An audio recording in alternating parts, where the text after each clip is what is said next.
Hola, ¿qué tal? Bienvenidos una semana más a Más Allá de la Noticia, el programa que hace posible la Asociación de Antiguos Alumnos de la Universidad Politécnica de Valencia. En el día de hoy vamos a hablar de fútbol, vamos a hablar del Mundial de Sudáfrica, pero de diferentes aspectos que van más allá de la propia competición deportiva. Vamos a hablar de aspectos sociológicos, psicológicos, de marketing y también tecnológicos. Para ello contamos con la presencia de tres amigos, a los cuales vamos a presentarles a continuación. En primer término, les presentamos a David Blay, periodista de Radio Marca. David, bienvenido. ¿Qué tal, Luis? Muchas gracias. Muchas gracias a ti por tu asistencia. Comparte la tertulia con David Blay. Luis Ortega es miembro de Boss Marketing, la agencia que representa a David Villa. Luis, bienvenido. ¿Qué tal? Buenas. Muchas gracias también. Y completa la tertulia David Peris. Él es el presidente de la Asociación de Psicólogos del Deporte de la Comunidad Valenciana, experto en psicología deportiva. David, bienvenido, benvingut. Hola, moltes gràcies. I com vos dia, moltes gràcies a tu també. Com vos dia, anem a parlar de tots estos temes, pero como siempre, antes de entrar en materia, tenemos las claves de nuestra tertulia en el dato.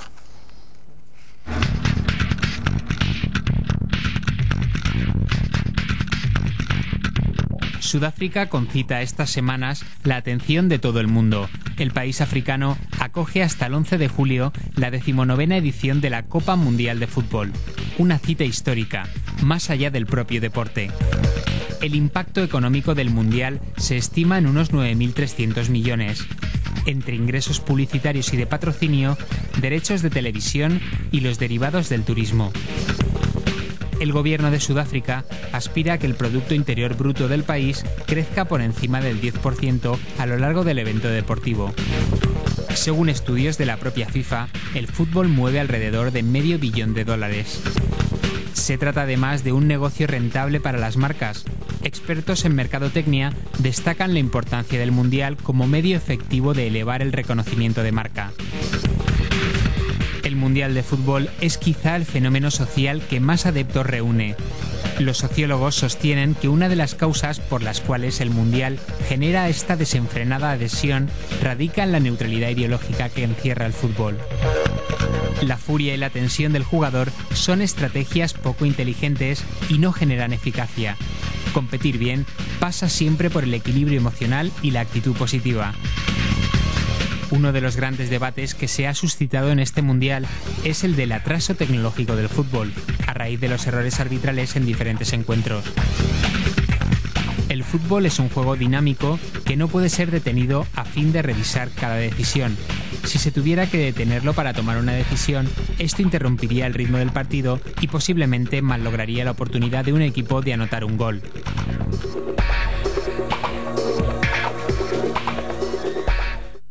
Como les decíamos, de todos estos temas vamos a hablar, pero David, Luis y David, mucho más que fútbol es lo que concita el Mundial de Sudáfrica. David, comenzamos por ti. Sí, hombre, ya lo resumíais vosotros, ¿no? Al final confluye todo lo que está vendiendo el fútbol, incluso el hecho de llevar el fútbol a un continente como, bueno, a un país como África, en el que prácticamente hay una desigualdad social que solo puede igualarse precisamente en estas circunstancias, y aún así hemos visto los problemas de seguridad que ha tenido gente de prensa, los propios futbolistas. A Blatter no le robaron, pero sí en su hotel el otro día. O sea que, en cualquier caso, en el reportaje se hablaba de una palabra que me ha gustado mucho, y es verdad, es la neutralidad ideológica, ¿no? Bien entendida, hace que el fútbol concite a mucha gente, incluso ha llegado a parar conflictos en algún momento, pero también es verdad que lo aprovecha también otras personas para reivindicar un poco ante un evento de tal magnitud lo que están pidiendo y no les hacen caso durante mucho tiempo. Entonces, no es tan genérico el tema como parece, porque hay mucho dentro, pero sí que es verdad que por lo que estamos viendo en el Mundial se ha podido suavizar un poco la situación inicial problemática que podía haber en Sudáfrica. Y hombre, a día de hoy no dudo de que está siendo rentable, que evidentemente va a subir por encima del 10% el Producto Interior Bruto, que en Sudáfrica no era demasiado extraordinario, y que a partir de ahí lo único que queda esperar, que no sé si va a ocurrir, aquí en Barcelona en los Juegos Olímpicos sí que ocurrió, pero allí no sé hasta qué punto van a poder aprovechar esta infraestructura para seguir creciendo en el futuro. Rentable a corto plazo, Luis, está claro que lo es. Rentable a medio largo plazo, ¿lo será para Sudáfrica? Bueno, para Sudáfrica no lo sabemos porque son muchos eventos deportivos, no solo de fútbol, sino de otros deportes a lo largo de un año, otro año. Hay que ver lo que se le queda a Sudáfrica. Sin duda, el Mundial de Fútbol, el fútbol es el deporte rey y el Mundial es el evento más importante que este deporte arrastra. Las marcas comerciales, los equipos, los jugadores, todo se mueve alrededor de este deporte. Pero bueno, dentro de 2 años vendrá una Eurocopa y dentro de 4 años otro Mundial. Hay que ver tanto las empresas como los países, la psicología que hagan los gobiernos también de este evento, cómo lo pueden rentabilizar, y ahí ya depende de cada uno, porque en X tiempo, medio, largo plazo o corto plazo, vendrá otro evento que tapará el anterior. David, suposa una mayor càrrega precisa d'una major preparació l'esportista que encara un tipus d'esdeveniment com és el Mundial, una major preparació psicològica? Bueno, yo creo que realmente para cada esdeveniment el deportista té que estar preparat. La resposta així és senzilla. És a dir, lo que jo crec és que cada deportista funciona bé en una determinada manera i un determinat context. Hi ha gent, per exemple, que millor davant d'un Mundial funciona molt millor que uns altres que igual funcionen molt pitjor del seu nivell. I tot això és bo saber-ho per poder donar a cada un el que realment li va bé per funcionar. Més enllà del que és la psicologia pròpia de l'individu, moltes vegades s'incideix en la importància de la psicologia de l'entrenador. El cas de Luis Aragonès se n'ha parlat molt, el cas de Maradona, de com dura els jugadors, se n'està parlant també, de com es du Vicente del Bosque. És més fonamental esta figura per aquests 21-30 dies que dura entre el Mundial i el període abans del Mundial. Sí, realment el que més aplica la psicologia en un equip de futbol és l'entrenador. I això està clar, no? Però siga un Mundial o siga un partit o siga... En qualsevol equip de tercera regional o el que siga, no? Per això és tan important manejar el grup. Avui en dia, si te dones compte, s'estilen molt més perfils d'entrenadors, molt més serenos, molt més que no prenen decisions en calent, sinó que tenen molt més estudiat, que són molt més estables emocionalment, passe el que passe durant el partit, ¿no? I això realment implica algo als jugadors. ¿Qué plus le supone, David, a un jugador, o le puede llegar a suponer a un jugador en la disputa de un Mundial? Hombre, para empezar, yo añadiría 3 tipologías, ¿no? El supercrack que se consagra definitivamente. Messi todavía no ha marcado y sin embargo todo el mundo lo está elogiando mucho, ¿no? El hecho de ser capaz de trasladar lo que hace durante una liga donde a veces lo puedes hacer bien o mal, pero siempre tienes una regularidad y tienes un estatus, a un estadio tan pequeño con muy pocos partidos, con máxima tensión y donde tienes que llevar la responsabilidad. Ese sería el caso de Messi o el de Villa, sin ir más lejos, después del gol del otro día, de estar siendo el máximo goleador y de serlo ya en la Eurocopa. Hay un segundo estatus que es el del supercrack, que desaparece, lo decía antes Luis y David, ¿no? Cristiano Ronaldo, al margen de caer eliminado contra España, llevaba 2 años sin marcar con su selección. Es un futbolista que siempre ha tenido mucha individualidad, a pesar de que, por ejemplo, en el Manchester el grupo le salvaba muchas veces. En el Madrid este año el grupo no le ha salvado y eso ha impedido que el Madrid ganara ningún título. Y luego siempre ha aparecido un tercer futbolista. Ahora hay muchos más ojeadores, muchos más medios de comunicación que conocen o tienen un experto en fútbol internacional, entonces no existe el desconocimiento de hace 10, 15 años donde la gente no sabía qué jugadores jugaban en Corea, por ejemplo, ¿no? Ahora hay gente que sí que lo sabe y que los ha visto jugar, pero aparece gente de un perfil medio alto, pero no deja de ser medio, que es capaz de crecerse, y no solo es capaz de crecerse, sino que además luego tiene una constante hacia arriba en su carrera. Gente que era de un perfil bueno, que alcanza un perfil alto en los mundiales, y además puede ser desde gente joven hasta casos como los de Oliver Bierhoff en una Eurocopa, que tenía 30 años. Un ejemplo podría ser Busquets, por ejemplo, pero claro, Busquets viene del Barça, de hacer 2 años muy buenos, de ya estar en la Eurocopa. Sí que hay gente con esa edad que posiblemente no tenga esa madurez, y Busquets sí que la tiene, ¿no? Chicharito, por ejemplo. Chicharito Hernández, que es un hombre al que ha fichado el Manchester por mucho dinero, pero que sin embargo había sido seguido por muchos clubes, pero tampoco tenía un cartel enorme, ¿no? O gente de la selección de Japón que ya está empezando a sonar en la Liga Española y que posiblemente antes de este Mundial no se hubieran planteado contar con ellos. Estamos hablando, Luis, del mayor escaparate del mundo. Comentábamos, vuestra agencia Vox Marketing representa a David Villa. Casos como el de Chicharito, casos como otros futbolistas que están despuntando. Había un jugador como era Pastor de Argentina que se marcó un partido. ¿Cómo se gestiona estos casos de gente que está a punto de despuntar? No ya casos como el de David Villa, como el de Messi que comentaba David, de deportistas que están a punto de salir a la élite, vamos. Claro, aquí hay que tener un factor importante. Los acuerdos comerciales, ya sea con una selección o con un jugador en particular, no se gestan en 2 días. Sí que pueden haber empresas atrevidas comercialmente, sobre todo con un punto de vista de marketing, que en 2 días sí que te pueden montar una estrategia, tener primero presupuesto y luego poder de decisión y creatividad para... Pero no es lo normal. Es lo decir, hizo Sang-Yon con Rafa Nadal, ¿no? Cuando era el 64 del mundo, y ahora precisamente presumen de eso en sus campañas publicitarias. Claro, pero yo me refiero cuando llega el evento deportivo, es decir, cuando llega el evento deportivo ya está todo hecho.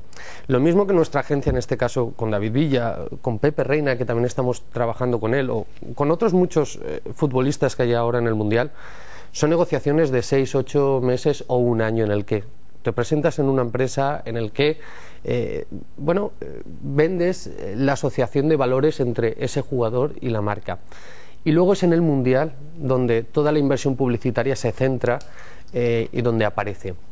Pero claro, tanto un equipo que lo ficha un jugador, como una empresa que lo ficha como imagen de su marca, es muy complicado hacerlo antes. Solo los listos, equipos o empresas listos, lo hacen 1 año antes y no cuando se revalorizan en el Mundial. Lo que vemos ahora en el Mundial no deja de ser el resultado de 1 año de trabajo. Pocos son los que Chicharito lo hubieran fichado por 3, 4 millones de euros. Ahora todo el mundo lo ha visto ya. O esos anuncios que puede estar haciendo, en este caso los que conozco, David Villa, vienen del trabajo, como ha dicho David, de 1 año. Ahora hay que materializarlo. Yo diría al contrario. ¿Cuántas campañas de publicidad o inversión en publicidad se ha hecho con jugadores o equipos que no han pasado el corte de la fase? I David, requereix un treball també en esta gent que acaba convertint-se en la imatge de moltes marques. Per exemple, David Villa, si no m'enganye, està publicitant 6, si no m'enganye, 4. Hoy en día son 4 marcas los que están. Yo estaba intentando enlazar lo que comentaban los dos, ¿no? Porque David ha dicho una cosa muy interesante que tiene que ver con motivación, que es básicamente, ¿no? O sea, hay jugadores que se motivan por conseguir el éxito. Es lo que has dicho tú, básicamente, que llegan al Mundial y realmente lo que quieren es pues ser ellos importantes, tienen objetivos de ese estilo, ¿no? De conseguir cosas importantes, quieren responsabilidad cuando juegan, no se esconden, todo lo contrario, quieren protagonismo, quieren tirar el último penalti, y esos hay muy pocos, ¿vale? Y hay jugadores que pasa al revés, que cuando llegan momentos importantes dicen, uff, todos me miran, ¿no? Si os acordáis el penalti de Bebeto. El de Jukic. Exacto. ¿Vale? O, bueno, el no penalti de Bebeto. Hay otros casos.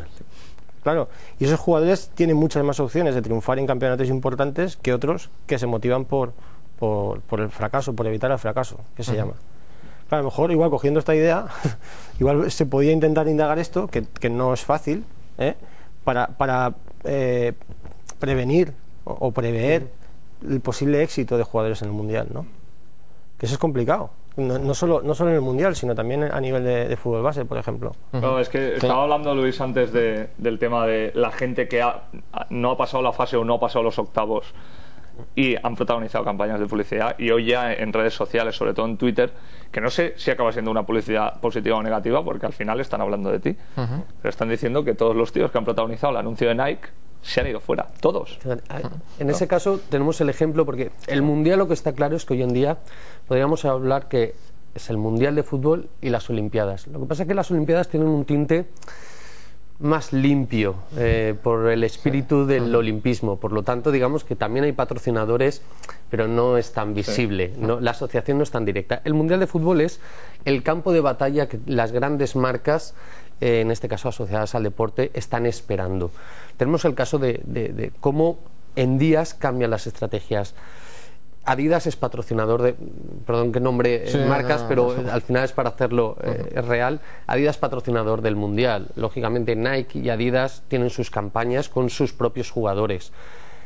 Siendo Adidas patrocinador del Mundial, en redes sociales, por los vídeos y spots que ha hecho Nike, tenía un 70% más de reconocimiento en redes sociales el spot de Nike. ¿Qué ha ocurrido? Que al llegar a octavos han pasado más jugadores Adidas que Nike, es decir, se ha caído Rooney, se ha caído Cristiano, han quedado Robinho y poco más. Y de repente ahora es Adidas el que tiene reconocimiento. Es decir, es una batalla del día a día, cada día pasa algo. Por lo tanto, se puede prever lo que va a pasar la inversión, pero hay que tener reacción, y hay veces que te sale bien y otras que te sale mal. Vamos a completar, si os parece, con una voz más. En este caso es la de César Iribarren, es el director del Máster en Gestión Deportiva de la Universidad Politécnica de Valencia. Nos hablaba de las primeras cuestiones que estábamos poniendo sobre la mesa, incluía algunos otros argumentos, vamos a verlos. O sea, después de unos Juegos Olímpicos es el impacto mediático más importante y el impacto económico consiguiente más importante que se mueve, ¿no? Y de hecho pues se lleva a Sudáfrica igual que se llevará a Brasil dentro de 4 años por una cuestión meramente económica, porque la mayoría de los campos de fútbol que se han hecho y la inversión que se está haciendo, un alumno de nuestro máster de gestión deportiva, su tesina ha sido precisamente el impacto económico en el futuro mundial, en el de Brasil. Es una alumna brasileña que nos vino a hacer el máster el año pasado y ha vuelto allí, y era el valorar económicamente el impacto que tiene. El construir de repente 12 o 14 instalaciones deportivas del nivel de 150, 200 millones de euros, para luego la utilización que va a tener, si no es porque tiene un impacto económico inmediato, esos son monstruos, catedrales del siglo XXI que no han servido o que no van a servir si no es porque tienen un retorno de inversión muy rápido y muy corto. Puedes utilizarlos cada 15 días. Eso es el drama de una instalación deportiva que estamos viendo, por ejemplo, con el futuro campo, si alguna vez se acaba, del Valencia Club de Fútbol, que es una inversión económica muy elevada para utilizarlo solo cada 15 días. En otros países que hicieron la remodelación de estadios de fútbol con otros criterios, pues han hecho de forma municipal. Si hay más de un equipo en la misma ciudad, pues ya no solamente se utilizan cada 15 días, sino todas las semanas, y encima ya se hacen pensando en posibles utilizaciones, en otro tipo de deportes, en otro tipo de eventos multitudinarios como conciertos de música o mítines políticos o cuestiones de esas características. Entonces, a Sudáfrica se lleva para pegarle una vuelta y sacan una rentabilidad económica en todo lo que es ya no solamente África, sino también la parte de Asia, del Golfo Arábigo y toda esa zona, la península arábiga y toda esa zona, para darle un impulso, pero no pensando en la utilización luego de los campos, porque el fútbol en Sudáfrica es muy minoritario. Para darle un impulso al marketing y a todo el movimiento económico que hay alrededor del fútbol, ¿no? Entonces, mira, por ejemplo, hay un equipo, o mejor dicho, la Liga de Fútbol Profesional de Qatar ha entrado en contacto con la Liga de Fútbol Profesional de España y ha utilizado a uno que es un miembro que es profesor de nuestro máster, una de las personas que más se involucra en nuestro máster de gestión deportiva, como es Antonio Blasco, para potenciar la liga profesional en Qatar. Precisamente por eso, por el movimiento económico, venta de camisetas, el poder hacer. Está muy de moda que los grandes clubes, Manchester United, Real Madrid, Barça, Inter de Milán, etcétera, están montando escuelas y están llevando en periodos vacacionales, etcétera, pues a técnicos de su cantera, incluso algunas figuras.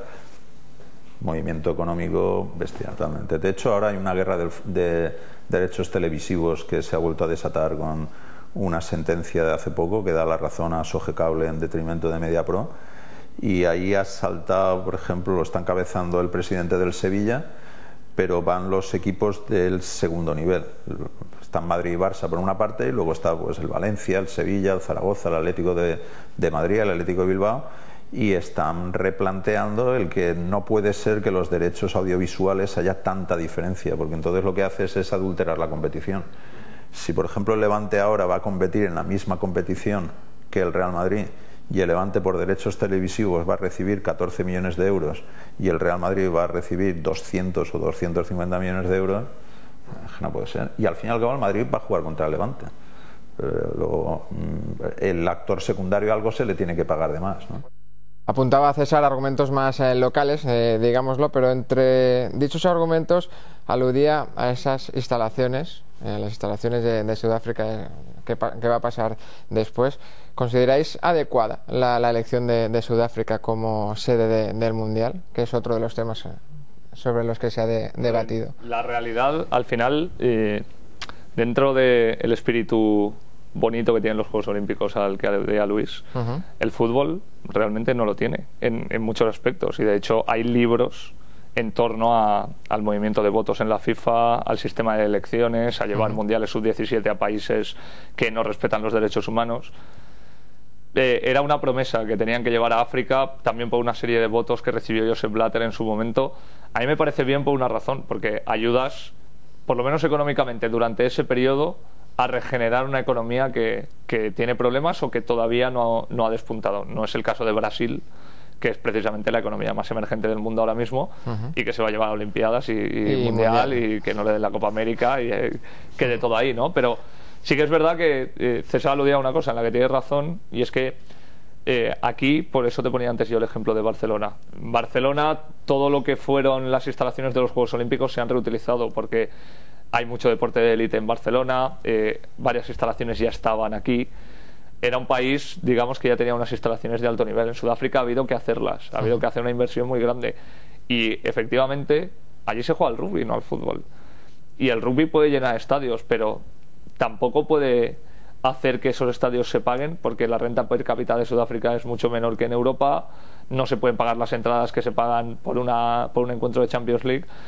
Entonces, entran tantos factores que realmente es a corto plazo una ayuda muy grande, pero yo no sé si en este tipo de países van a ser capaces de poder trasladarlo, lo que decía antes, en el tiempo. Luis David. Es complicado pensar que solo es fútbol de lo que se habla, o que solo se toman decisiones por índole, por temas deportivos o incluso de instalaciones.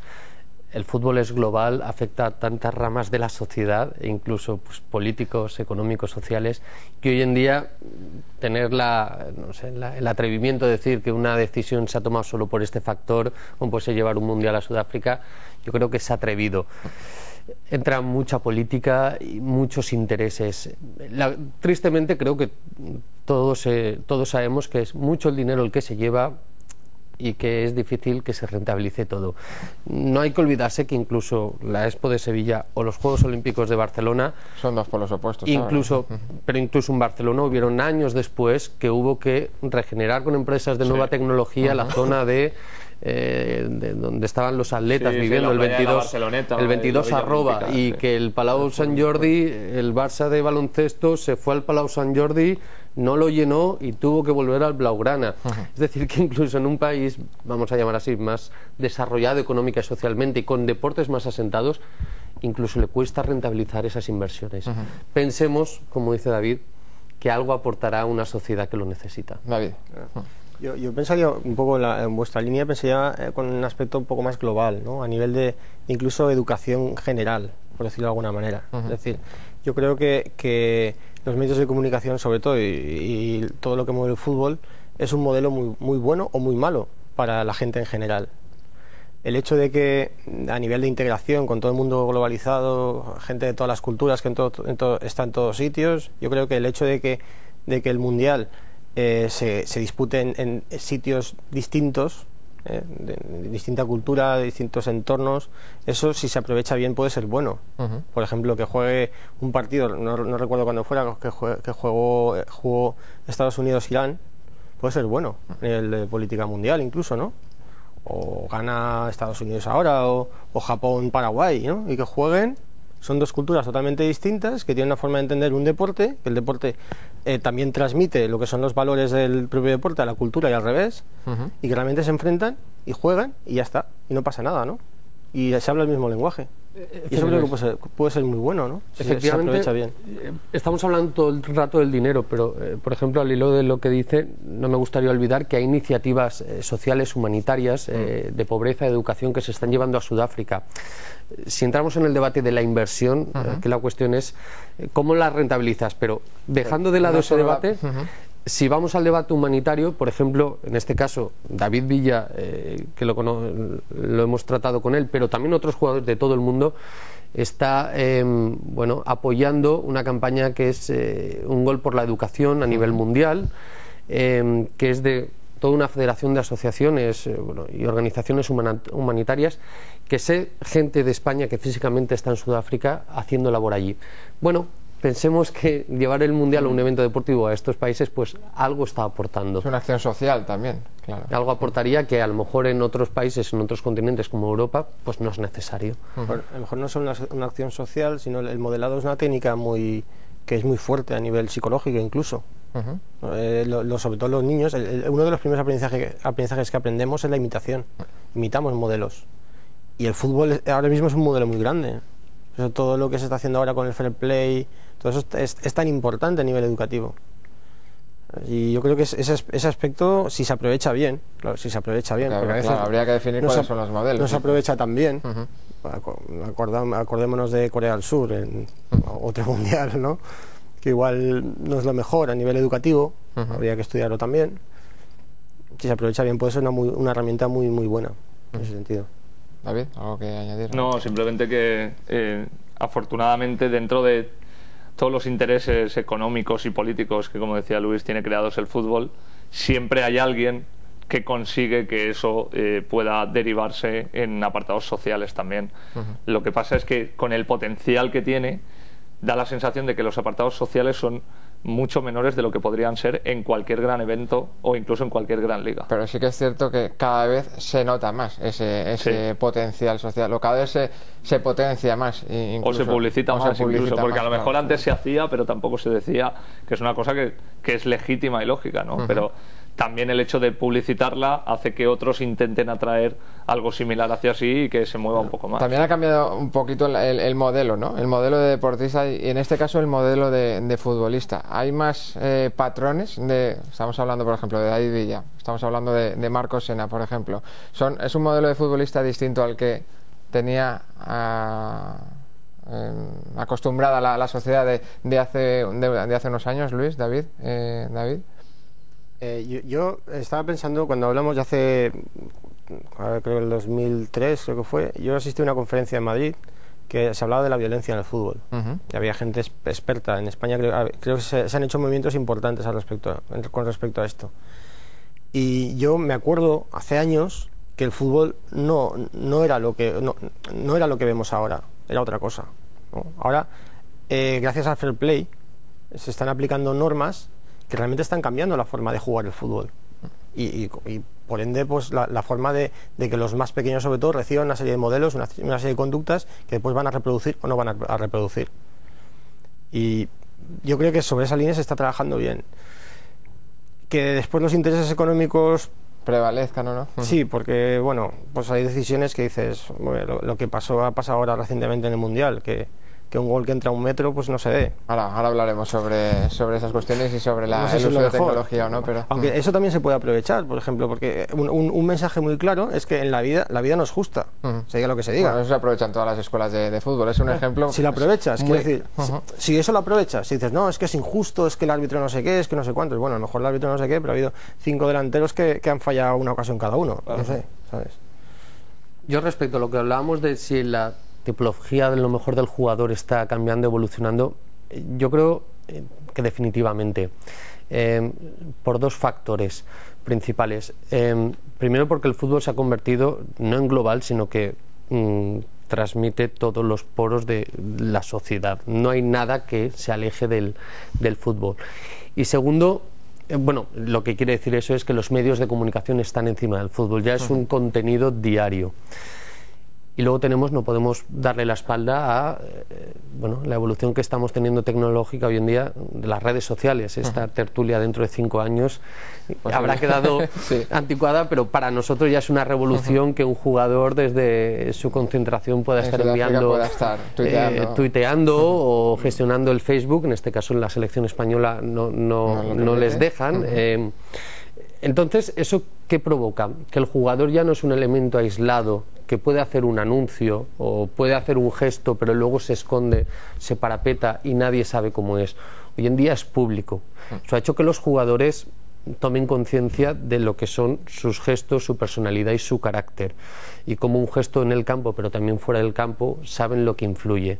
Si a eso le añadimos nuevos triunfadores, David Villa, Pau Gasol, Rafa Nadal, que igual que están haciendo un anuncio por el que se les paga dinero, porque es una empresa la que lo busca, son imagen de organizaciones humanitarias, como UNICEF en este caso, y que también dedican su tiempo a un viaje a Kenia que va a hacer próximamente Pau Gasol, o a apadrinar niños. Es decir, sí que está evolucionando el jugador. Se quedará aislado aquel jugador que se crea estrella y que es intocable. O sea, Cristiano Ronaldo. Sí, y eso, una pregunta, ¿eso genera más dinero al jugador? Genera más dinero. La imagen de un jugador hoy en día es global, no es solo lo que hace en el campo, no es la chilena con la que marca un gol, es cómo trata a los niños a la salida del entrenamiento, que no se deja ningún niño por firmar, que no tiene un mal gesto, porque si tiene un mal gesto va a haber un aficionado que con el móvil le va a grabar. Estamos de acuerdo que eso vende en dinero, en reportajes con los medios de comunicación o en afecto simplemente. ¿Que se traduce al final el dinero? Bueno, pues como todo en la vida. Claro, pero lo que quería decir es, sobre todo, eso se le puede inculcar al jugador para que lo haga, pero tenemos ya jugadores con otro tipo de carácter que lo asumen, que les nacen. Ya no saben cuál es su papel también. Saben cuál es su papel y asumen lo que son para un niño, y no se van de un sitio sin haber firmado el último autógrafo porque de verdad les nace. Porque si además tienen una consecuencia negativa si no lo hacen, eso suma, pero es que además les nace. Claro, eso de alguna forma se puede trabajar, ¿no? Forma parte realmente del trabajo del jugador hacer eso, creo yo. Totalmente, pero hay un intangible. Es decir, se puede trabajar, sí, pero hay un intangible. Hablando de mi representado, de dónde viene, de qué familia viene, de qué entorno viene. Sabe quién es en todo momento y lo va a saber toda la vida. O Rafa Nadal, que es una persona íntegra en ese sentido, o por lo menos es lo que parece, pero se acerca a lo que debe ser. Está claro que si juegas en el alambre de parecerlo, durarás un tiempo. Hay una parte de carácter, pero si no es completo, se puede formar. Sí, yo te digo porque en relación a esto, un pequeño ejemplo. Una vez escuché a un psicólogo, un equipo de Primera División, que trabajaron esto para mejorar el carácter dentro del campo. Es decir, buscaron asociar pues el tema de la imagen pública con gente desfavorecida, pues tipo ir a dar, no sé exactamente qué, pero ir a dar juguetes a niños o algo así, para que cambiara el carácter dentro del campo. Es decir, claro, su imagen pública es esta, ¿cómo voy yo después como jugador a tener un carácter que no... Ha pegado un manotazo al tiempo. Claro, realmente de alguna manera funcionó, por lo que me dijeron. Y hay que tener unos pilares, no hay que olvidar nunca los pilares, pero sí que se puede formar, y los jugadores hoy en día son conscientes, porque si no son señalados en un vestuario, a no ser que todo el vestuario sea de esa manera. Y David nos dirá a qué equipo nos referimos. Y hacen que seguramente ganen más dinero haciendo eso que no haciéndolo, que es lo que está cambiando la sociedad, el fair play y todo esto, ¿no? Que yo creo que es trabajo también de FIFA en este caso, de FIFA Fair Play, el comité que tiene españoles, ¿no? Exacto. Seguimos con la entrevista con César Iribarren. Nos va a devolver de nuevo el argumento de las marcas.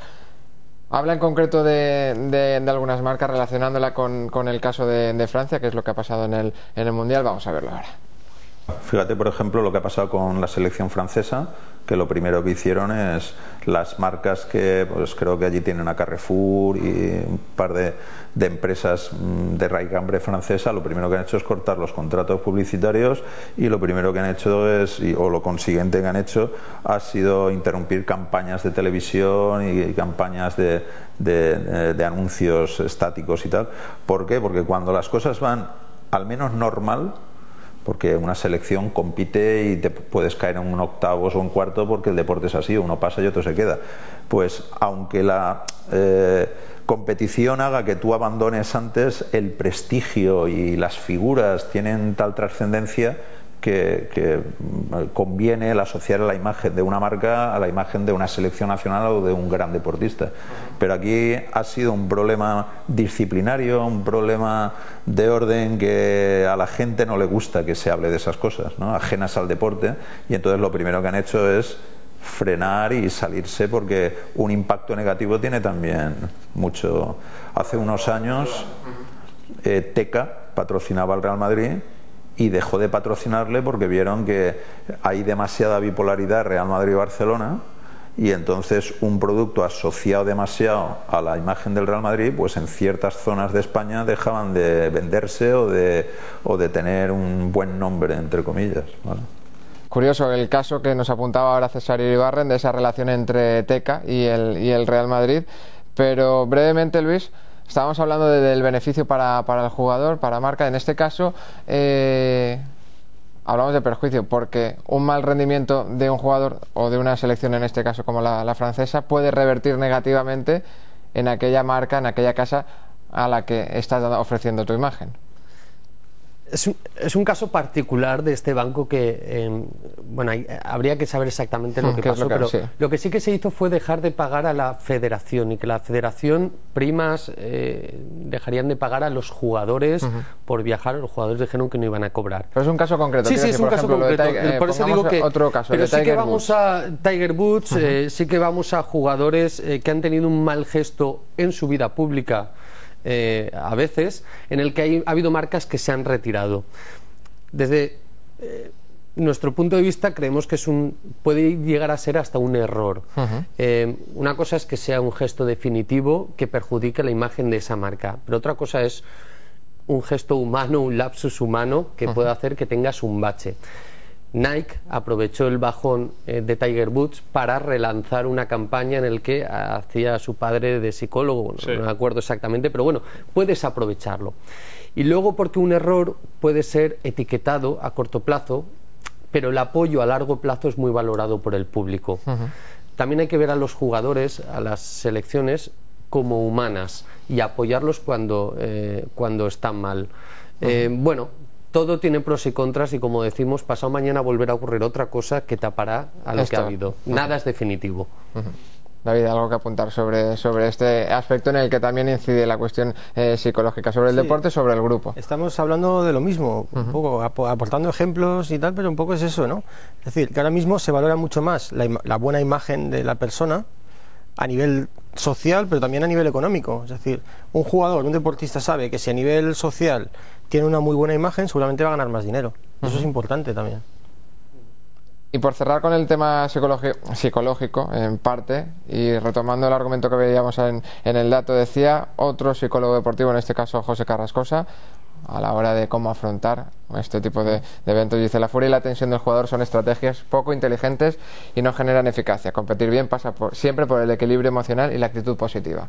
Sí, ahora se está hablando mucho de las emociones. Hay estados emocionales donde cada uno de nosotros funcionamos mejor que otros, que funcionamos peor. Y enlazando un poco con lo que decía David al principio, si nosotros cuando hacemos algo lo hacemos para conseguir algo, seguramente funcionamos mucho mejor que si lo hacemos por miedo a perder algo. Es un aspecto motivacional. Normalmente cuando te enfrentas a un reto importante hay muy poca gente que busca el conseguir algo, es más complicado también, y hay muchos más que tienen miedo a perder lo que ya tienen, ¿no? Yo creo que tiene que ver también con la sociedad, con factores sociales, que habría que tendríamos mucho que decir sobre esto. De todas formas, como todo, se puede entrenar hasta cierto punto, pero se puede entrenar. ¿Y el fracaso se asume solo? Retomando las declaraciones de Cristiano Ronaldo, en el que reclamaba la necesidad de interiorizar ese fracaso que ha supuesto la eliminación en el Mundial. Claro, hay el duelo emocional, de alguna manera, si podríamos llamarlo así, es necesario. Todos cuando emocionalmente sufrimos algo, tanto positivo como negativo, muchas veces es bueno tener tu espacio para poder asumirlo, para poder experimentarlo, para poder saber qué es lo que está pasando ahí, ¿no? Y eso es lo que está pidiendo Cristiano Ronaldo. Es algo que cualquiera de nosotros, cuando nos pasan... Claro, realmente yo quiero estar conmigo mismo, dejadme solo, quiero asumir las emociones, dejar que pasen, dejar que conocerlas yo también y aprender de ellas. Luis. Habría que ver el entorno que tiene cada uno, que a lo mejor llegado a un momento de fracaso prefiere estar solo. Hay que ver el entorno que se ha cultivado para en un momento duro, interno, decir, pues fíjate que prefiero estar solo que con el entorno que tengo. Claro. Por eso creo que tanto en el fracaso como el éxito no deja de ser, con lo que llegas es el resultado de lo que te has labrado durante un tiempo. Y en ese caso es muy importante que los jugadores hoy en día se den cuenta del entorno que se crean, familiar, de trabajo, de equipo, de compañeros, para cuando llega un éxito celebrarlo bien celebrado, y cuando llega un fracaso, pues oye, puedes estar solo un poco, pero tampoco pasa nada por compartirlo con alguien. No sé si una cosa, yo cuando trabajo con equipos de fútbol siempre recomiendo en la charla post partido que se haga, o cuando trabajo con un jugador a nivel individual, que el análisis de la competición no se haga inmediatamente después de la competición, porque hay un proceso emocional que es bueno que se asimile. Y esto tiene que ver con esto. De ahí las charlas de los entrenadores al día siguiente o al otro, ¿verdad? A lo mejor decir 4 cositas, pero muy pocas cosas.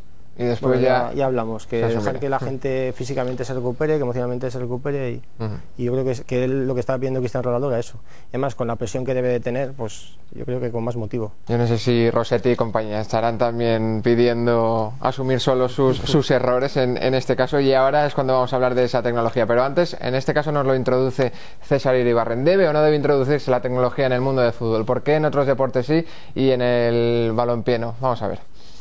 Pues yo realmente no lo entiendo, porque ni se deteriora el espectáculo,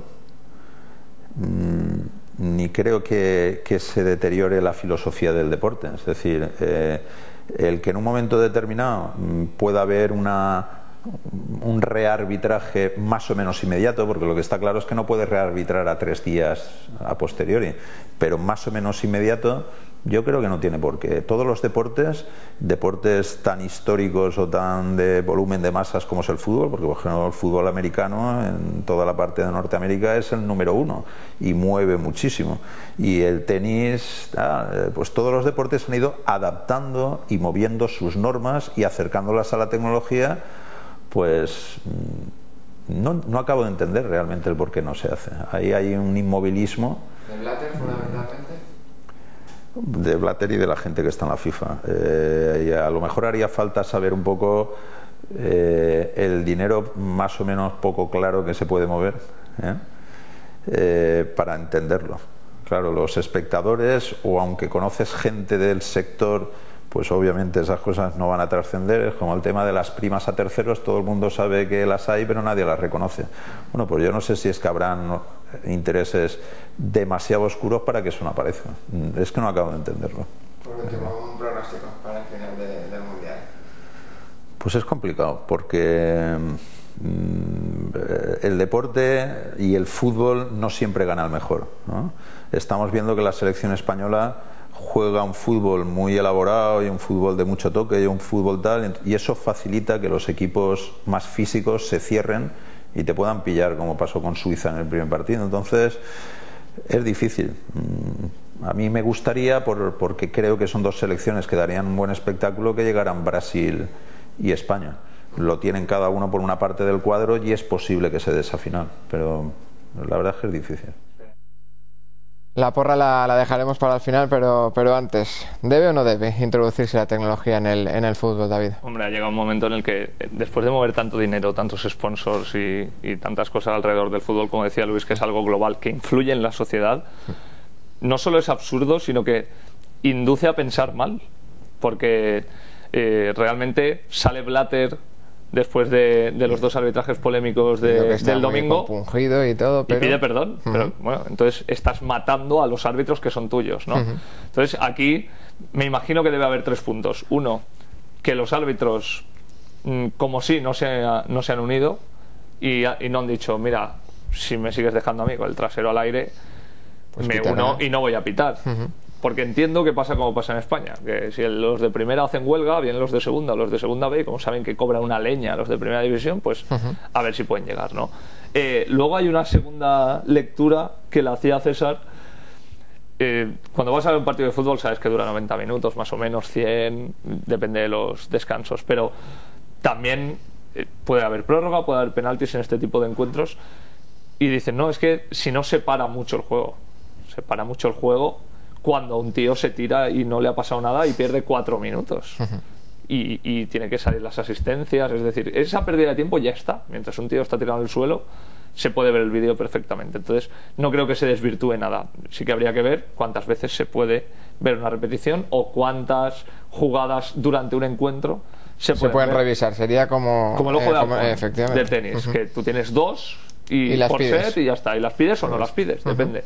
Y sobre todo la tercera es la FIFA. O sea, es que es increíble que con todo lo que mueve el fútbol, y me vuelvo a reiterar, no haya sido capaz de introducir algo tan sencillo que ayuda además a que no haya tantas críticas hacia ellos, no haya tantas críticas hacia los árbitros, no se genere una controversia, porque si dijeras, no, es que esto es bobsleigh, que se va a hablar del bobsleigh una vez cada 4 años, es que el fútbol, sea negativa o positiva la repercusión, va a seguir siendo materia de conversación, pues intenta derivarla hacia el positivismo y no hacia el negativismo como están haciendo ellos.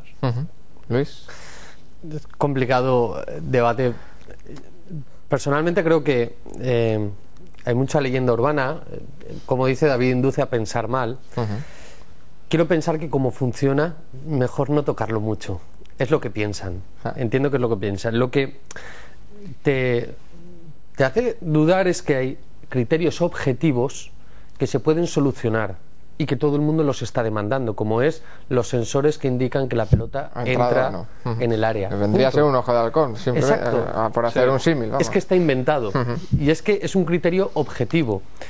Pero claro, ¿qué es lo que lo frena? ¿Por qué eso sí y otras cosas no? El fútbol mueve tanto, funciona tanto y una cosa tapa a otra, que mientras tanto es como aquello de vamos saliendo del paso. Exacto.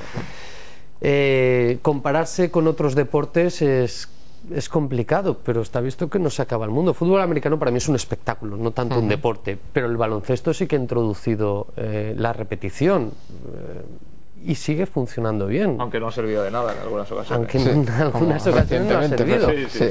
Pero hay casos objetivos que no son de interpretación, que siempre es lo que se defiende de los árbitros, porque otro tema es la profesionalización de los árbitros, que podemos hablar otro día, pero criterios objetivos que no quieren solucionar, ¿qué es lo que te hace pensar mal? No discutamos la interpretación. Pero un sensor en la Pero un sensor es blanco poca discusión o negro. tiene, claro. Es la foto finish en atletismo o en ciclismo. Sí. David. Sí, hombre, yo veo incongruencias.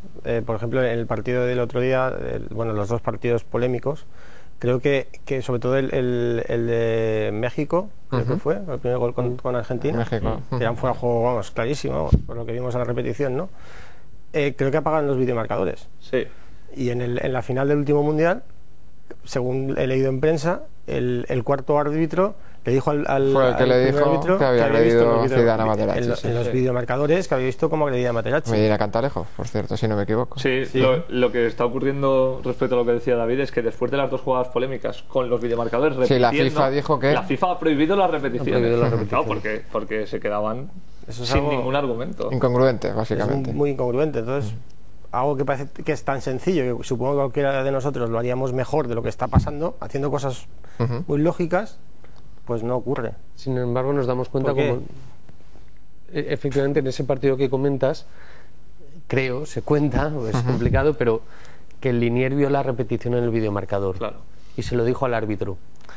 Pero el árbitro principal no tiene asumido que puede tomar una decisión o cambiar su decisión en base a algo que ha visto en una pantalla.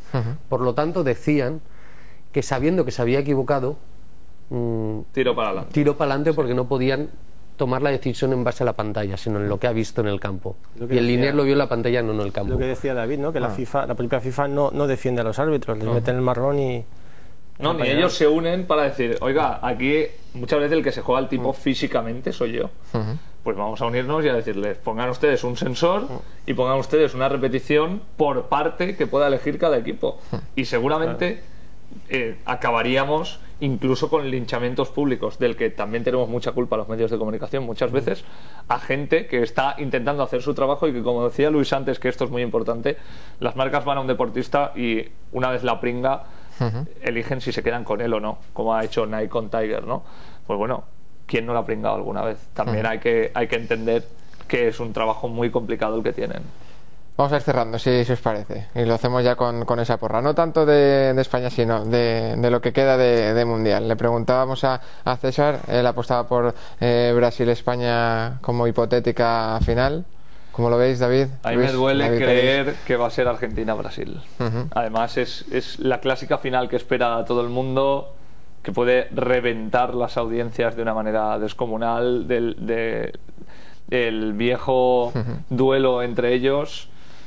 Y creo que, a pesar de que Maradona es un nefasto entrenador, ha conseguido psicológicamente está gestionando bien hacer que ese grupo funcione. Hacer que ese grupo funcione, porque tiene una competitividad innata en este tipo de citas. Y si España se enfrenta con Argentina, creo que lo va a tener mal. Que puede ganar, pero me da la sensación de que va a ser una Argentina-Brasil la final. David, perdona, la psicología de Maradona es la ideal para un conjunto como es Argentina. Yo te digo que por el mero hecho de haber sido un gran jugador de fútbol no significa que tenga que ser un gran entrenador. No, por supuesto. Y casos hay así, desde luego. Bueno, lo dejamos ahí mejor. Seguimos con la porra. De acuerdo, Luis. El corazón me dice que tiene que jugar la final España, tiene que ganarla y Villa va a marcar el gol. Exacto, y que se sea la bota de oro. El pichichi del Mundial, que sea el máximo goleador de la historia de España. Ahora, yo me remito a la Eurocopa, a una anécdota que salía de dentro del vestuario de España. Los jugadores de España se dieron cuenta que ganaban la Eurocopa, no en la final, no antes de la final, cuando ganaron a Italia en cuartos de final. ¿Qué quiero decir con esto?